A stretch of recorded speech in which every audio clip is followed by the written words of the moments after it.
ഉത്സവ പ്രതീതിയിൽ പച്ചക്കറി വിളവെടുപ്പ്.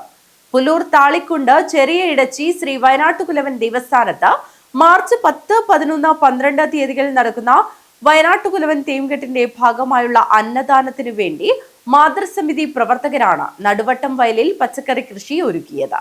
പയർ, കുമ്പളം, വെള്ളരി തുടങ്ങിയവയാണ് വിളവെടുത്തത്.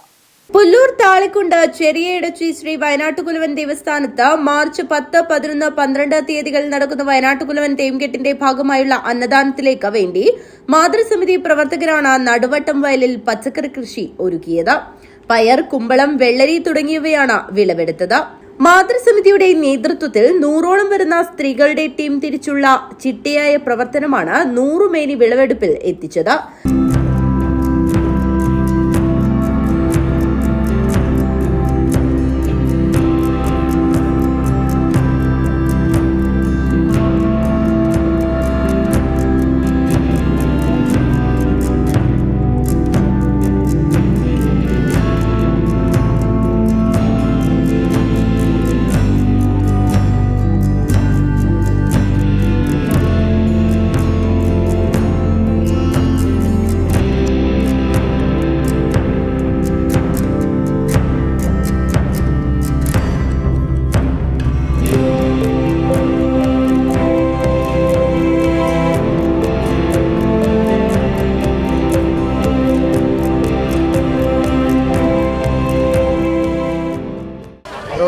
മൂത്തേട്ടൂരി പഴയ സ്ഥാനത്തിൻ്റെ കീഴിലുള്ള ചെറിയടിച്ചി താനത്തങ്കാലി താളിക്കുണ്ട് ശ്രീ വയനാട്ടുകുലവൻ ദേവസ്ഥാനത്തിൽ മാർച്ച് 10, 11, 12 തീയതികളിൽ തെയ്യംകെട്ട് മഹോത്സവം നടക്കുകയാണ്.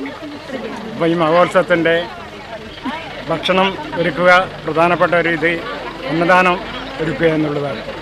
അപ്പോൾ അതിനുവേണ്ടി ഇന്ന് നെൽകൃഷിയും അതുപോലെ തന്നെ പച്ചക്കറി കൃഷിയും നമ്മൾ തന്നെ കൃഷി ചെയ്തുണ്ടാക്കണം എന്നുള്ള താല്പര്യത്തിൻ്റെ അടിസ്ഥാനത്തിലാണ് നമ്മൾ നെൽകൃഷി ചെയ്തു.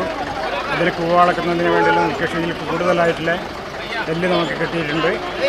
അതുപോലെ തന്നെ പച്ചക്കറി, ഇപ്പോൾ വെള്ളരി കൃഷി, വെള്ളരി നല്ല രീതിയിൽ തന്നെ വിളവെടുപ്പ് നടത്താൻ നമുക്ക് സാധിച്ചിട്ടുണ്ട്. നടുവട്ടം വയലിൽ നടന്ന വിളവെടുപ്പ് ഉത്സവത്തിൽ നിരവധി ആളുകൾ എത്തിച്ചേർന്നു. മാതൃസമിതി ചെയർമാൻ ജാനകിയമ്മ മധുരമ്പാടി, മാതൃസമിതി കൺവീനർ നാരായണി വയ്യോത്ത, ആഘോഷ committee general convener Kumaran Vayyotha, T Balakrishnan Nair ഉൾപ്പെടെ നിരവധി ആളുകൾ പങ്കെടുത്തു. News bureau, Kanhangad.